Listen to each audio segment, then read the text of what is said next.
Saudara, kita bersyukur karena kita menjadi bangsa yang merdeka, saudara. Dan hari ini ya kita merayakan kemerdekaan bangsa kita 79 tahun. Indonesia sudah merdeka. Amin. Dan saya percaya bahwa kita bukan hanya menjadi sebuah bangsa yang merdeka, tapi hari ini adalah perjalanan kita setiap hari untuk menjadi orang yang merdeka, saudara. Bukan hanya memiliki bangsa yang merdeka. Karena kemerdekaan itu terjadinya seharusnya ada di cara berpikir kita. Saudara, beberapa minggu yang lalu kita belajar bahwa membebaskan tubuh badannya bangsa Israel dari perbudakan Mesir itu hanya satu malam, saudara. Satu malam badannya dibebaskan dari Mesir. Tapi Tuhan butuh 40 tahun untuk generasi Musa 38 tahun di padang gurun mengeluarkan Mesir dari pikiran mereka. Mengeluarkan badan itu gampang, saudara.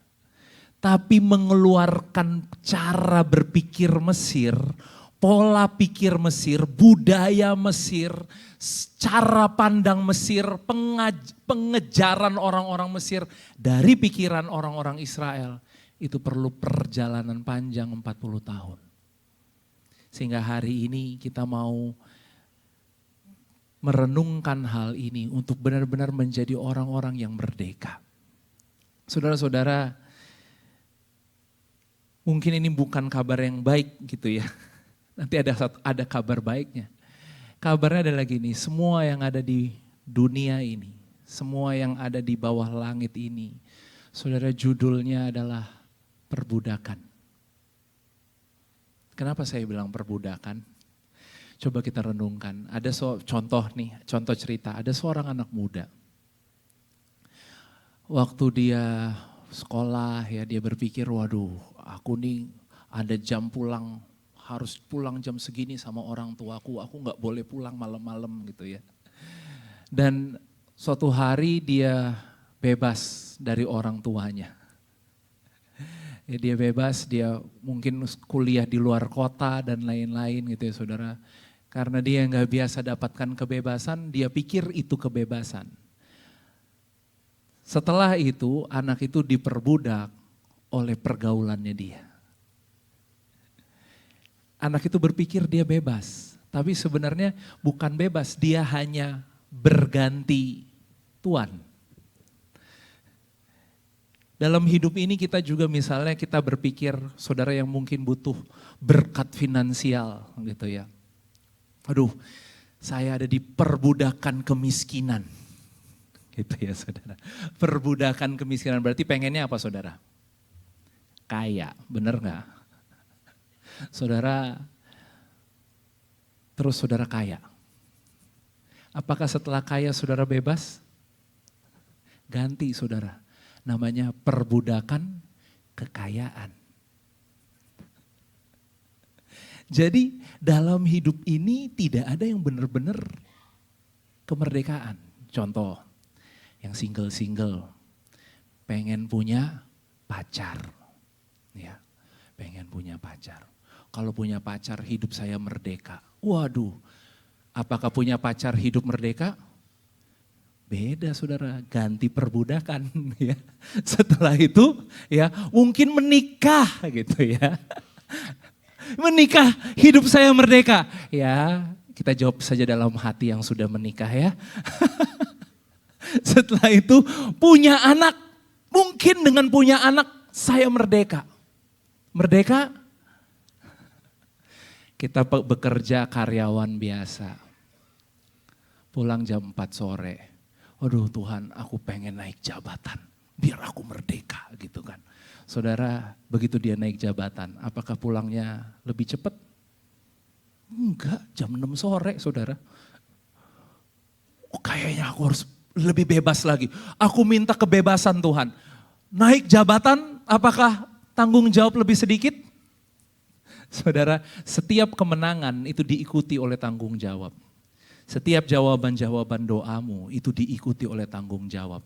Itu sebabnya Tuhan bukan tidak mau memberikan kepada kita, tapi hari ini Tuhan mau mempersiapkan tangan kita. Jadi semua dalam dunia ini ya, ini kabar yang menyedihkannya, kabar yang mungkin gak baiknya adalah semuanya judulnya masih perbudakan. Kabar baiknya kita lihat Yohanes 8 ayat 36. Yohanes 8 ayat 36. Oke.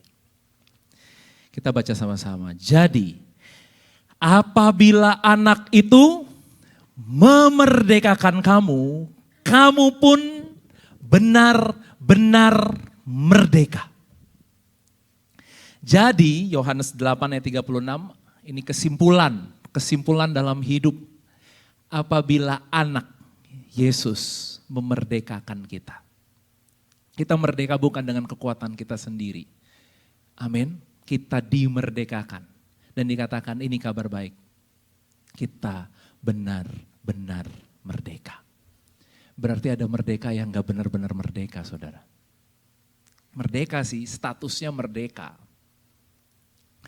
Hari ini mungkin kita lihat tangan kita gak ada borgol gitu ya saudara ya. Kita lihat mungkin di negeri kita hari ini mungkin gak ada perang, semuanya aman-aman saja ya saudara ya.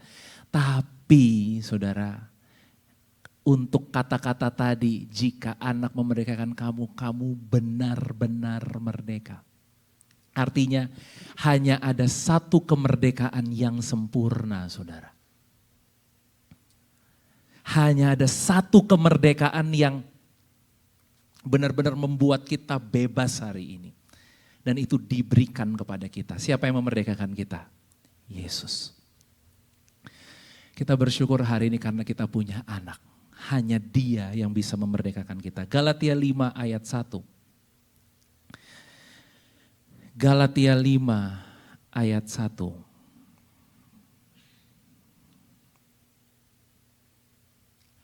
Supaya kita sungguh-sungguh merdeka. Kristus telah memerdekakan kita, karena itu berdirilah teguh dan jangan mau lagi dikenakan kuk perhambaan. Tadi dikatakan benar-benar merdeka, sekarang supaya kita sungguh-sungguh merdeka. Yang membuat kita sungguh-sungguh merdeka, karena Yesus telah memerdekakan kita. Karena itu berdirilah teguh. Dan jangan mau lagi dikenakan kuk perhambaan. Hanya satu kebebasan dan inilah kebebasan yang Tuhan berikan kepada saudara dan saya. Dan sekarang mungkin kita akan bertanya saudara. Kalau saya ada di dalam Yesus berarti hari ini saya adalah orang yang merdeka. Orang yang bebas. Dan jangan mau lagi diperhamba. Saudara, kenapa orang bisa diperhamba? Kenyataannya, kebenarannya hari ini saudara merdeka. Satu-satunya kemungkinan kenapa kita bisa diperhamba lagi adalah gini saudara. Karena kita masih mempercayai kebohongan. Karena firman Tuhan mengatakan, engkau akan tahu kebenaran dan kebenaran itu akan memerdekakanmu. Jadi satu-satunya alasan kenapa hari ini ya Pak memang saya merdeka, saya hidup baru di dalam Yesus. Saya orang pemenang di dalam Yesus, tapi kenapa ya saya masih suka takut, saya masih suka bingung, saya masih suka khawatir, saya masih suka ragu. Saudara, satu-satunya alasan adalah gini, di pikiran ini kita masih mempercayai yang namanya kebohongan. Karena kalau kita hidup dalam kebenaran, di sini dikatakan berdiri teguh di mana? Dalam kebenaran. Dan jangan mau dikenakan kuk perhambaan. Biar kita hidup dalam firman Tuhan dan firman Tuhan yang akan terus memerdekakan hidup kita. Saudara, kenapa kita merdeka? Kenapa kita dibebaskan? Kalau kita lihat di dalam Galatia 4. Ayat yang ke-7 dan ayat yang ke-8. Ini tujuan kebebasan. Karena saya percaya bahwa tadi kemerdekaan itu tidak begitu saja. Kemerdekaan itu diberikan untuk sebuah tujuan. Kita baca sama-sama Galatia 4 ayat 7. Jadi kamu bukan lagi hamba, melainkan anak. Jikalau kamu anak, maka kamu juga adalah ahli-ahli waris oleh Allah. Ayat 8. Dahulu ketika kamu tidak mengenal Allah, kamu memperhambakan diri kepada Allah-Allah yang pada hakikatnya bukan Allah. Jadi dulu ini kita, tadi saya bilang, kita memperhambakan diri pada ketakutan, pada kekhawatiran kita, mungkin pada masalah kita, mungkin pada masa lalu kita, pada ketakutan kita, pada hidup yang tidak ada harapan, ya, yang hakikatnya bukan Allah. Tapi hari ini kita dijadikan anak. Dan tadi ayat 7 mengatakan jika kita anak maka kita adalah ahli waris. Sekarang kita lihat Roma 8 ayat 7. Roma 8 ayat 17. Roma 8 ayat 17. Dan jika kita adalah anak maka kita juga adalah ahli waris. Maksudnya orang-orang yang berhak menerima janji-janji Allah yang akan menerimanya bersama-sama dengan Kristus, yaitu jika kita menderita bersama-sama dengan Dia supaya kita juga dipermuliakan bersama-sama dengan Dia. Amin. Saudara, jika kita anak maka kita ahli waris. Ini selanjutnya, kita dibebaskan untuk menjadi anak. Kenapa kita dijadikan anak? 2 bulan yang lalu kita bahas tentang kebangkitan identitas. Bahwa kita di sini tidak ada yang lebih besar, tidak ada yang lebih kecil, tidak ada yang lebih rohani, tidak ada yang mungkin, aduh saya biasa aja, saya emang gak rohani. Saudara, kita semua di sini punya identitas yang sama, kita bisa memanggil Dia Bapa. Kenapa? Karena kita adalah anak. Itu sebabnya Yesus ajarkan doa Bapa kami. Supaya kita tahu posisi kita berdiri ketika kita berdoa. Bukan sebagai orang berdosa, bukan sebagai orang yang gak layak, bukan sebagai orang yang penuh kegagalan, kesalahan. Saudara berdiri berdoa sebagai seorang anak. Dan orang tua akan mendengar bahasa anaknya. Orang tua mengerti bahasa anaknya. Sekalipun anak belum bisa berbicara, bahkan bahasa air matanya orang tua bisa tahu. Oh ini nangis aus, oh ini nangis lapar gitu ya saudara. Kenapa orang tua bisa tahu? Ya karena itu anaknya. 2 bulan yang lalu kita belajar kita ini anak. Dan saudara, anak itu bukan hanya sekedar kita menunjukkan kepada dunia ini nih, aku anak Tuhan nih, aku anak Tuhan. Saudara, bersiaplah untuk hal ini. Kenapa? Karena jika engkau anak, maka engkau adalah ahli waris. Ahli waris. Saya mau kita siang hari ini belajar dari bangsa Israel. Dari perjalanan mereka. Mungkin media bisa bantu saya tampilkan slide-nya. Nah ini saudara. Ini perjalanan bangsa Israel adalah perjalanan kita hari ini. Perjalanan ini saudara. Dari Mesir, mereka masuk ke padang gurun. Kemudian mereka sampai ke tanah perjanjian Kanaan. Dan di Kanaan bukan hanya sekedar destinasi, saudara. Kanaan di situ ada warisan. Nah, apa artinya buat kita hari ini? Saudara, sebelum kita mengenal Yesus, kita adalah manusia lama yang hidup di padang gurun. Di Mesir. Ya, hidup dalam perbudakan. Benar ya? Kemudian kita melewati banyak hal, kita melewati baptisan. Baptisan ini bukan hanya baptisan waktu kita memberikan diri kita kepada Yesus, lewati masalah kehidupan juga itu baptisan saudara. Ya, lewati proses hidup itu juga baptisan.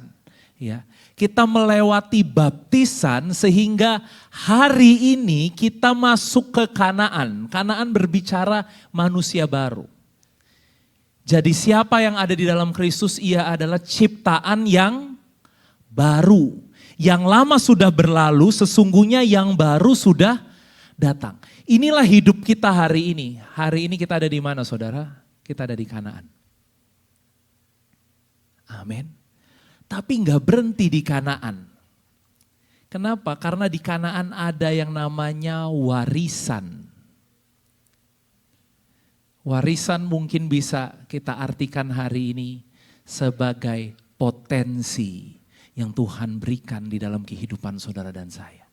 Yang Tuhan mau hari ini kita lihat itu, kembangkan itu dan jadi berkat dengan setiap potensi yang Tuhan berikan. Amin. Tuhan memberikan sesuatu dalam kehidupan kita hari ini bukan hanya untuk iseng-iseng saudara. Tapi untuk satu tujuan. Nah sekarang gini, saudara lihat. Hari ini kita ada di Kanaan. Ini bedanya ketika ada di Kanaan. Perintah Tuhan kepada Musa dan kepada Yosua beda. Kepada Yosua perintahnya adalah negeri itu sudah kuberikan kepadamu, duduki negeri itu. Artinya gini saudara, kemenangan itu sudah ada di kantong, kemenangan sudah dipunya, dimiliki. Tugas Yosua adalah merebut tempat-tempat yang Tuhan janjikan, yang Tuhan bilang ini, negeri ini rebut. Ini rebut, minggu lalu kita bahas tentang Yeriko. Yeriko rebut. Saudara perintahnya rebut. Artinya gini saudara, bukan berjuang untuk mendapatkan kemenangan. Tapi hari ini hidup kita adalah hidup dari dalam kemenangan. Artinya sudah menang? Saudara dan saya hari ini sudah menang apa belum? Sudah. Jadi kita berjuang bukan lagi untuk mendapatkan kemenangan, tapi kita berjuang di dalam kemenangan. Tadi kita dibebaskan dari Mesir, kita bukan lagi ciptaan yang lama, hari ini kita ciptaan yang baru di dalam Kristus. Cuma di tanah perjanjian itu nih saudara, polanya berbeda, sistemnya beda. Saudara kalau lihat, waktu di padang gurun, setiap hari mereka tinggal duduk Tuhan kasih. Tuhan kasih mana, benar ya saudara ya. Mujizat tiap hari mereka lihat. Penyertaan Tuhan ajaib buat kehidupan mereka. Tapi begitu sampai di tanah Kanaan, apakah mana masih turun? Enggak saudara. Polanya beda. Usahakan tanah. Kerjakan tempat di mana aku memberikan. Artinya gini, saudara hari ini ketika kita jadi manusia baru, kemenangan itu sudah jaminan pasti buat kita. Hanya hari ini kita harus bekerja dengan cara berpikir, melayani Tuhan, melakukan sesuatu dengan cara berpikir sebagai seorang pemenang. Sebagai orang yang sudah diberikan kuasa, diberikan otoritas oleh Tuhan. Amin. Kita lihat dalam 1 Tawarik 16 ayat 18. 1 Tawarik 16 ayat 18. Ini tugas bangsa Israel saudara. Ketika mereka sampai Kanaan. Firman-Nya, kepadamu akan kuberi tanah Kanaan sebagai milik pusaka yang ditentukan bagimu. Firman Tuhan, Tuhan akan memberikan tanah Kanaan sebagai apa? Milik pusaka. Hari ini hidup kita diberikan kemenangan oleh Tuhan dan Tuhan berikan kita warisan, ahli waris, kerajaan Allah. Kita mewarisi kerajaan saudara. Kerajaan siapa? Kerajaan Bapa kita. Nah selanjutnya kalau kita lihat dalam Kisah Para Rasul 13 ayat 19. Dan setelah membinasakan 7 bangsa di tanah Kanaan, ia membagi-bagikan tanah itu kepada mereka, Yosua, untuk menjadi warisan mereka. Kita mau belajar tentang warisan hari ini.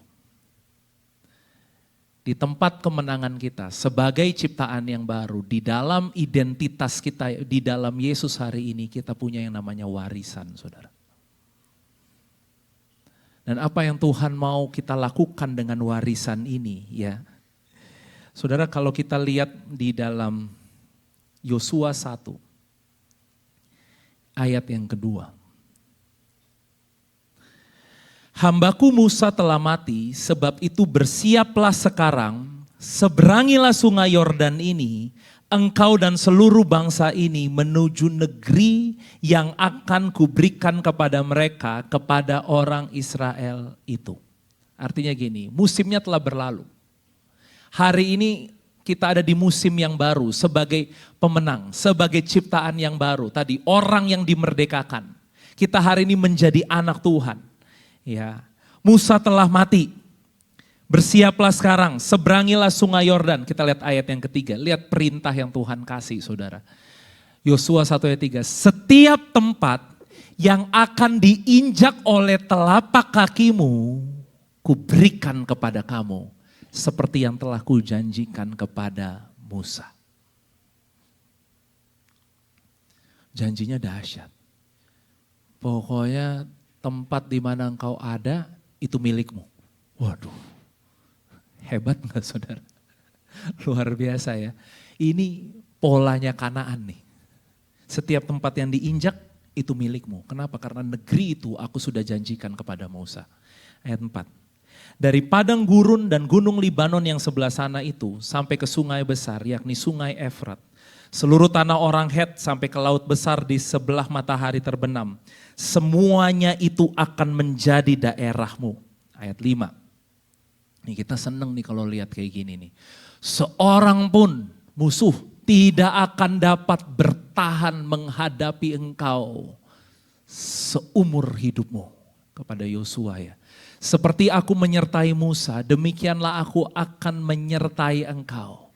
Aku tidak akan membiarkan engkau dan tidak akan meninggalkan engkau. Ini janji Tuhan buat Yosua. Setiap tempat yang diinjak itu milikmu, orang yang mau mencoba melawan engkau, ya seorang pun tidak bisa bertahan menghadapi engkau seumur hidupmu. Hati-hati dilembutkan oleh Tuhan. Saudara, ini nih kemenangan nih posisinya seperti ini. Tapi kan sekarang gini, memang secara janji tanah itu sudah diberikan Tuhan. Diberikan Tuhan. Tapi kan kenyataannya masih ada bangsa-bangsa yang menduduki tanah-tanah itu. Memang janji Tuhan adalah injek, itu aku kasih sama kamu. Tidak ada yang bisa bertahan menghadapi engkau, itu janji Tuhan. Tapi kenyataannya negeri-negeri ini masih ada penduduknya saudara, benar ya.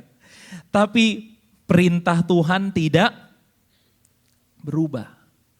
Dan benar, apa yang dilakukan Yosua mungkin berbeda dengan yang dilakukan Musa. Yosua tinggal mungkin bahasanya gini, menuai kemenangan, merebut kemenangan. Kalau kita lihat ini, kita langsung lihat kepada hasilnya dalam Yosua 12 ayat yang ke-7. Yosua adalah pahlawan. Dan hari ini saudara dan saya, kita adalah pahlawan-pahlawannya Tuhan. Amin. Kita dipersiapkan untuk mengambil alih. Dan di sini dikatakan gini, inilah raja negeri yang dikalahkan oleh Yosua dan oleh orang Israel di sebelah barat sungai Yordan. Dari Baal Gad di lembah gunung Libanon sampai pegunungan Gundul yang mendaki ke arah Seir.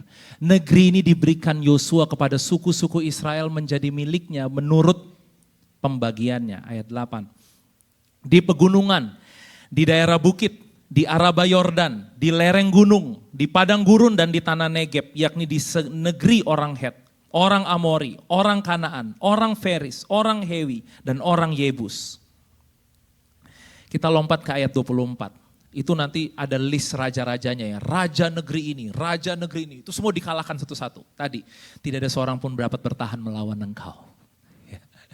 Ayat 24, Raja negeri Tirsa, satu ya, ini salah satu listnya ya saudara. Jadi jumlah semua raja itu ada berapa saudara? 31 orang. Saudara bayangin, yang Yosua lawan, yang Yosua kalahkan untuk bangsa Israel menduduki tanah Kanaan ada berapa? 31 orang. Dan ternyata setelah ini masih ada lagi tugas lainnya. Tapi Tuhan bilang kamu udah cukup tua. Ya, persiapkan, bagi aja warisan mereka. Biar mereka yang memperbesar sendiri warisan mereka. Mereka ambil warisan mereka, suku-suku Israel. Ya, kamu sudah cukup tugasmu. Ya, Tapi Yosua berakhir di 31 raja saudara.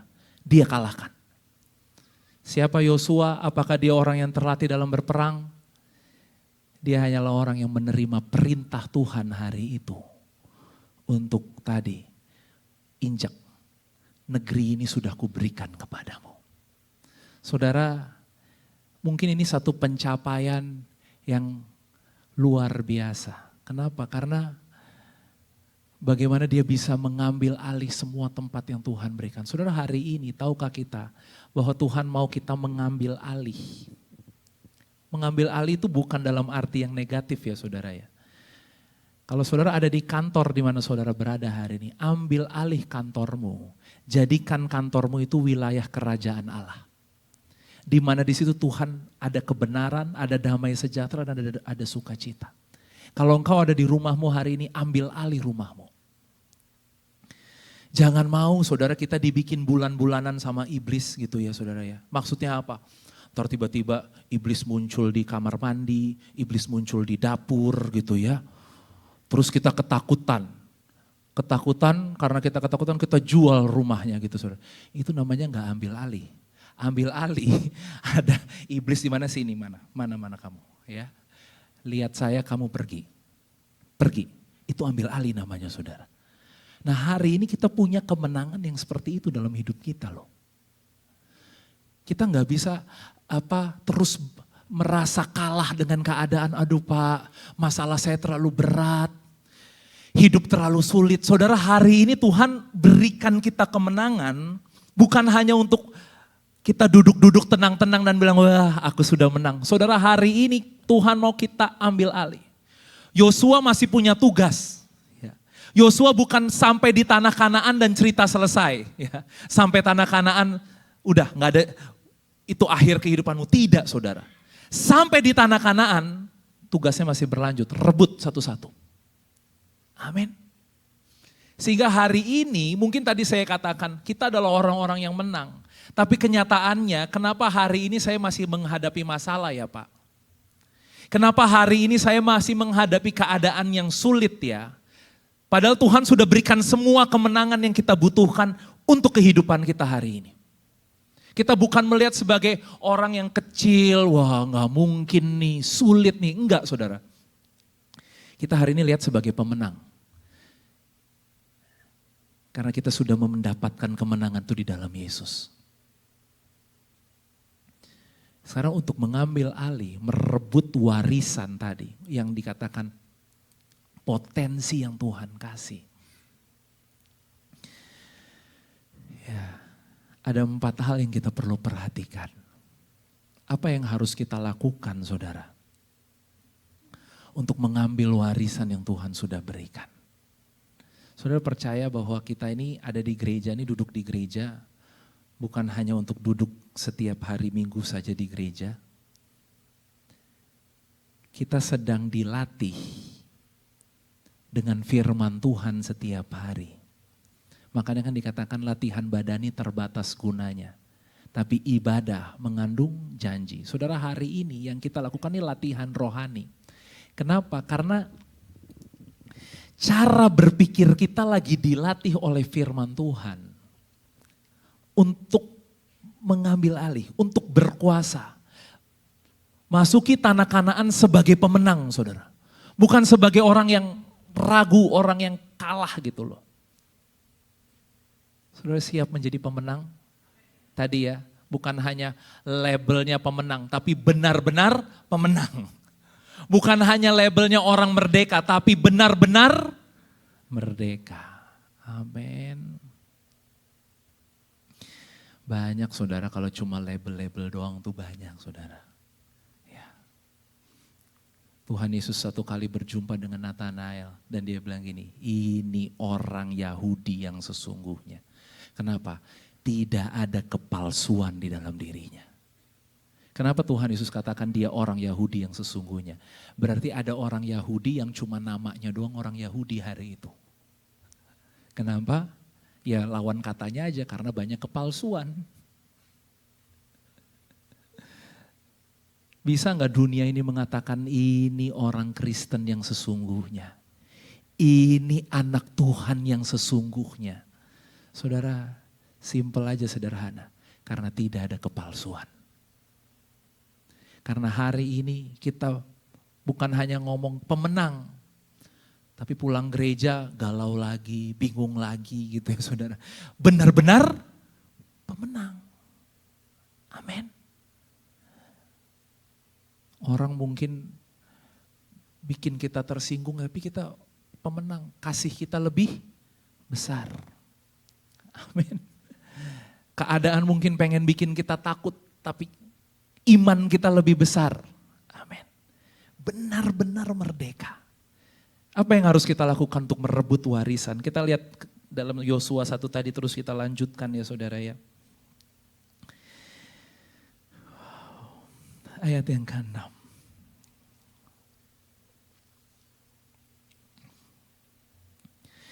Kuatkan dan teguhkanlah hatimu, sebab engkaulah yang akan memimpin bangsa ini memiliki negeri yang akan kujanjikan dengan bersumpah kepada nenek moyang mereka untuk diberikan kepada mereka. Hanya kuatkan dan teguhkan hatimu dengan sungguh-sungguh. Saudara, bertindaklah hati-hati sesuai dengan seluruh hukum yang telah diperintahkan kepadamu oleh hambaku Musa. Janganlah menyimpang ke kanan atau ke kiri, supaya engkau beruntung kemanapun engkau pergi. Yang pertama saudara, kuatkan dan teguhkanlah hatimu. Kuatkan hatimu. Dalam terjemahan lainnya dikatakan berani. Bukan berani untuk yang buruk ya saudara ya. Bukan berani untuk yang jahat ya. Saudara, hari ini kita harus jadi orang-orang yang berani.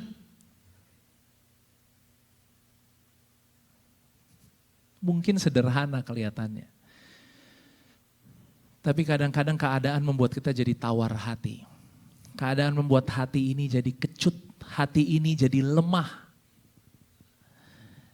Tapi Tuhan mau hari ini kita kuatkan dan teguhkanlah hatimu. Kita bukan berjuang untuk mendapatkan kemenangan. Kemenangan sudah diberikan. Kemenangan sudah jadi bagian mereka. Bagian kita. Hari ini saudara, Tuhan mau untuk kita menguatkan hati. Mungkin ini hal yang sederhana, satu hal yang kita bisa lakukan gini loh saudara. Mungkin kan kita minta jawaban gitu, Tuhan kasih jawaban dong. Tuhan kasih tanda dong, Tuhan tolongin aku dong. Saudara, kalau hari ini Tuhan belum mungkin menjawab, atau mungkin Tuhan belum bikin mujizat, Tuhan belum menolong saudara, maka bisa gak kita lakukan satu hal ini aja, menguatkan hati kita. Aku mau kuat sedikit lagi, aku mau semangat lagi hari ini. Hari ini Tuhan beserta dengan aku. Amin. Mungkin itu bukan hal yang kadang-kadang kan kita minta, oke Tuhan aku minta plan buat 10 tahun ke depan, 5 tahun ke depan. Kasih tunjuk jalannya. Saudara kalau Tuhan belum kasih tunjuk jalannya hari ini, ada satu hal sederhana yang bisa saudara lakukan. Kuatkan hatimu. Have courage. Berani, bersemangat. Jangan biarkan hati ini gini ya, udah gak ada rasa. Hidup ya udah jalanin aja udah gak ada rasanya. Saudara, ayo kembali bersemangat. Kuatkan dan teguhkanlah hatimu. Yang kedua apa yang Tuhan katakan? Tadi dalam ayat yang ke-7.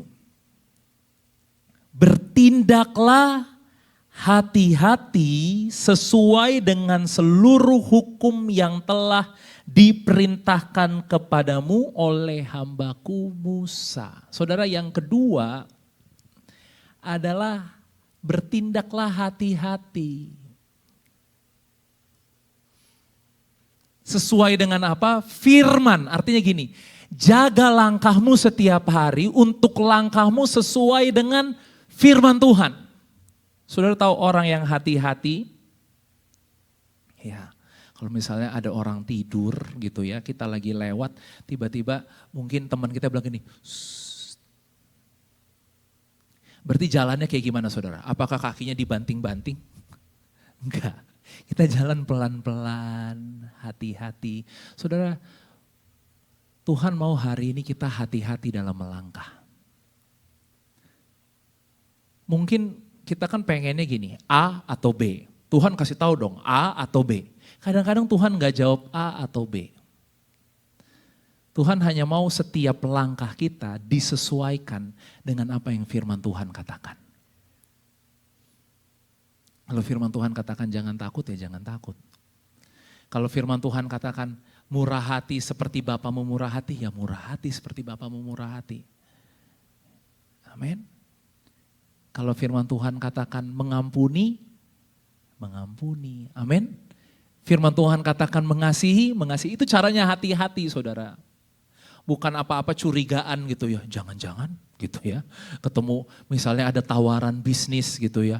Hati-hati itu artinya berarti, wah aku harus, jangan-jangan dia mau bohongin aku nih, jangan-jangan. Saudara bukan kayak gitu. Tapi menjaga langkah kita setiap hari untuk sesuai dengan apa yang firman Tuhan katakan. Siang hari ini ada yang mau jawaban dari Tuhan? Pak, pengennya jawabannya yang jelas dong.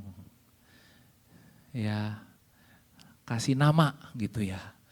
Kasih nama perusahaannya nih, saya lagi melamar di 3 perusahaan gitu misalnya. Kasih dong Tuhan, yang mana nih yang Tuhan mau nih gitu. Kan kadang-kadang Tuhan nggak kasih yang kayak gitu saudara, benar nggak? Ya, sama seperti kesaksian orang yang dia mau pergi ke gereja, dia tanya Tuhan harus pakai baju warna apa gitu ya saudara.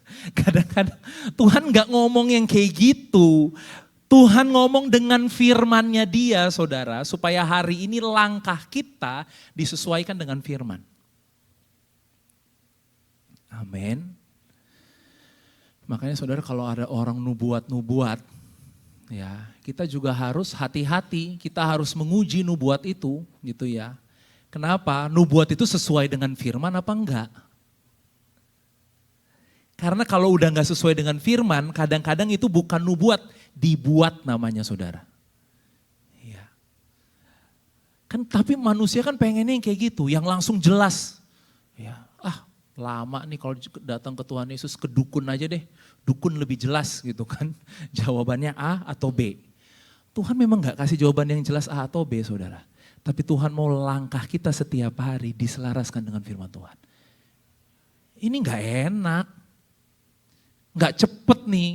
Kan maunya kan yang udah kasih tahu aja deh Tuhan, gak usah lama-lama. Bener gak? Kasih tahu aja hidupku akan seperti apa Tuhan, gak usah lama-lama. Saudara, tapi Tuhan itu sukanya proses. Tuhan itu sukanya setiap langkah kita berjalan sama dia. Dan tadi melangkahlah dengan hati-hati. Sesuaikan langkahmu dengan firman Tuhan. Amin. Bertindaklah hati-hati. Terus kita baca tadi ayat yang ke-7. Janganlah menyimpang ke kanan atau ke kiri. Nah ini yang ketiga. Jangan menyimpang ke kanan atau ke kiri. Ini maksudnya apa ya? Saudara, dosa itu sebenarnya bukan perbuatan. Mencuri, membunuh, berzina ya. Saudara, arti asli dari dosa itu adalah namanya penyimpangan. Ya. Ada satu kata namanya luncas. Itu dia tidak tepat sasaran. Jadi geser dikit aja itu dosa. Jadi bukan hanya dosa yang kayak, dia membunuh, dia ini. Enggak saudara. Menyimpang sedikit itu dosa. Dari apa? Dari firman Tuhan.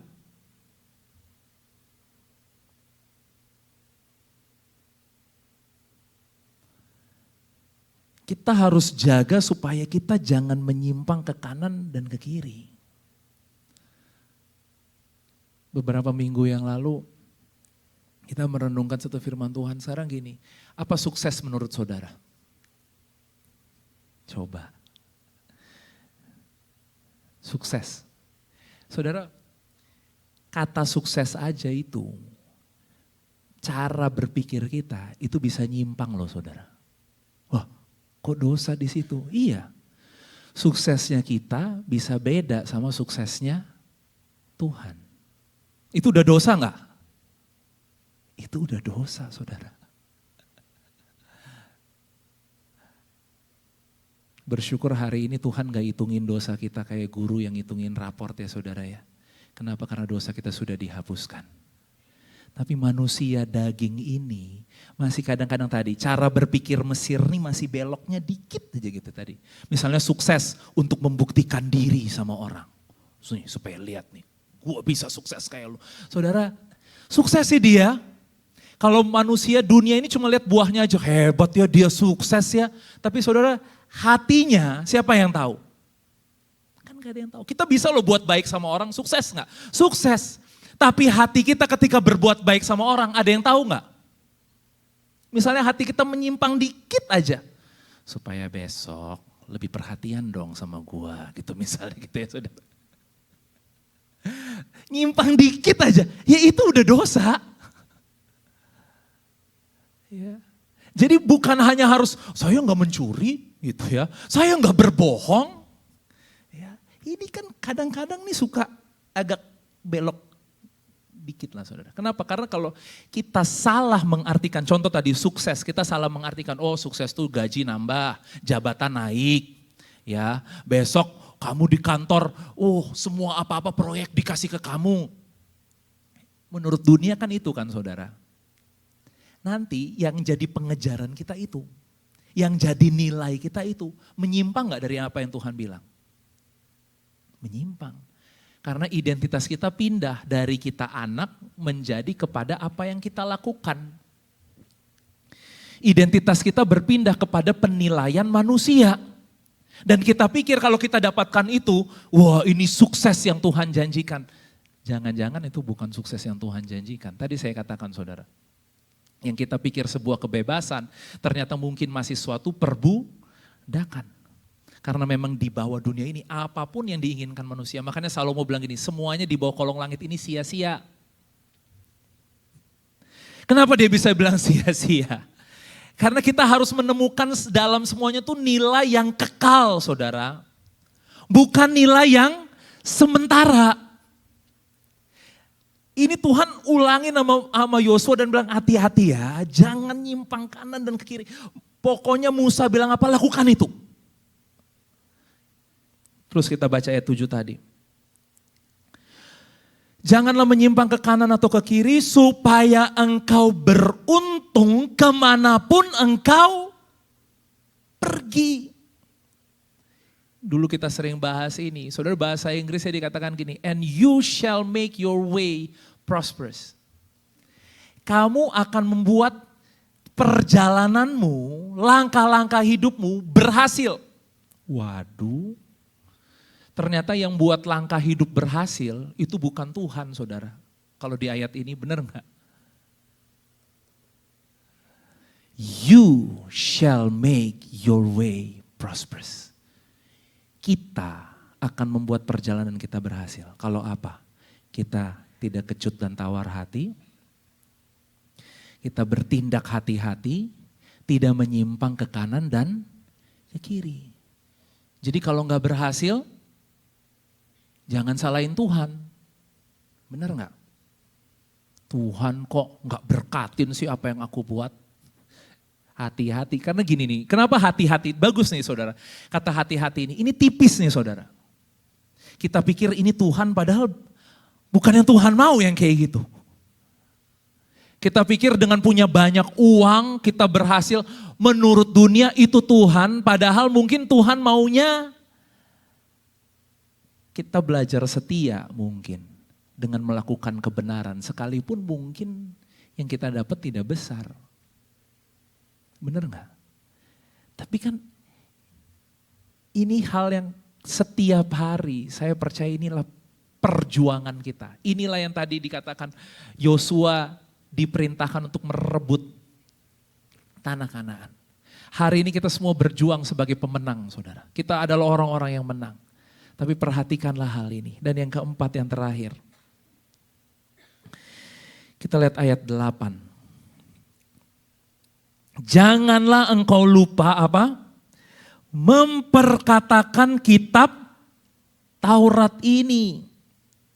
Tetapi renungkanlah itu siang dan malam, supaya engkau bertindak hati-hati sesuai dengan segala yang tertulis di dalamnya. Sebab dengan demikian perjalananmu akan berhasil dan engkau akan beruntung.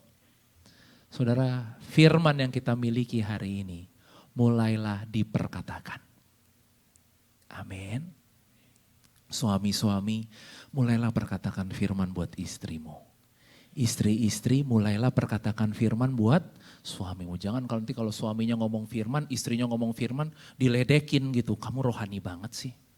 Gitu ya. Saudara, sedang suami kita, istri kita sedang melakukan tugasnya. Orang tua gitu kan, aduh mama, firman lagi gitu kan. Ngomongnya nggak bisa jauh-jauh dari firman ya mah gitu. Saudara, ini perintahnya, perkatakanlah firman Tuhan, kitab Taurat. Nah, kamu anak yang diberkati Tuhan. Masa depan sungguh ada dan harapanmu tidak akan hilang. Biarin aja anak kita mau bilang kita rohani banget. Ya memang mama rohani banget, papa rohani banget. Amin. Kalau papa nggak berkatakan firman, nanti papa perkatakan yang lain malah hidupmu jadi bahaya. Benar nggak saudara? Ya, kita kan tergoda ya, Pastor Vincent berapa minggu yang lalu katakan, mulut ini tergoda loh. Untuk ngomong misalnya bodoh gitu ya, gagal, jelek, buruk, benar nggak saudara? Tapi mau nggak hari ini kita memperkatakan berkat Tuhan untuk keluarga kita, untuk apapun yang hari ini ada dalam kehidupan kita. Bukan hanya berkata baik ya di sini ya saudara ya. Bukan hanya, saya nggak mau jadi kayak motivator yang katakan yang positif, nggak gitu saudara. Tapi katakan kebenaran firman Tuhan. Perkatakan firman, karena yang positif itu nggak ada kuasanya saudara. Cuma kebenaran yang punya kuasa, cuma firman yang punya kuasa untuk menciptakan. Ingat ketika Tuhan menciptakan dunia ini, dia ciptakan dengan apa? Firman. Firman itu punya kuasa yang kreatif, kuasa yang mencipta. Ciptakan keadaanmu dengan perkataanmu. Dan tadi perkatakan, renungkan, perkatakan, renungkan. Renungkanlah itu siang dan malam. Terjemahan lainnya dikatakan, kontemplasi. Kontemplasi. Ya saudara. Saudara, biar hari ini firman Tuhan bukan hanya kita dengar. Tapi kita duduk ya sambil pikirin, iya ya, benar juga ya. Iya ya. Tuhan lagi ajarin aku ini nih gitu. Renungkanlah firman siang dan malam. 4 hal ini saudara, saya berdoa akan menjadi kekuatan kita untuk merebut warisan yang Tuhan sudah berikan. Saya percaya kita semua di sini sudah diberikan warisan. Kalau enggak kita enggak dijadiin anak saudara kalau enggak dikasih warisan. Kita udah ada warisannya masing-masing. Yang mungkin hari ini masih terkubur di bawah tanah. Yang mungkin hari ini belum kelihatan. Tapi saudara siap menjadi berkat? Coba sekali lagi lihat tanganmu. Lihat tanganmu ya. Tangan itu akan jadi jawaban buat banyak orang. Lihat tanganmu. Tangan itu akan jadi berkat buat banyak orang. Amin. Kita tuh kadang-kadang pengen cari jawaban. Tuhan balikin, Tuhan bilang gini, kamu jawabannya. You are the answer. Saudara hari ini engkau sudah jadi berkat buat banyak orang. Engkau sudah jadi jawaban buat banyak orang. Siang ini Tuhan mungkin cuma pengen bilang thank you. Tapi gini, masih ada yang lebih lagi yang aku mau bawa untuk engkau menjadi hari ini. Thank you hari ini buat kesetiaanmu. Thank you hari ini mungkin di sini ada pimpinan-pimpinan perusahaan yang saudara sudah bisa menghidupkan banyak orang. Mungkin saudara karyawan-karyawan di sini yang saudara sudah bekerja dengan sangat baik. Saudara suami-suami yang setia, istri-istri yang setia, orang tua yang setia.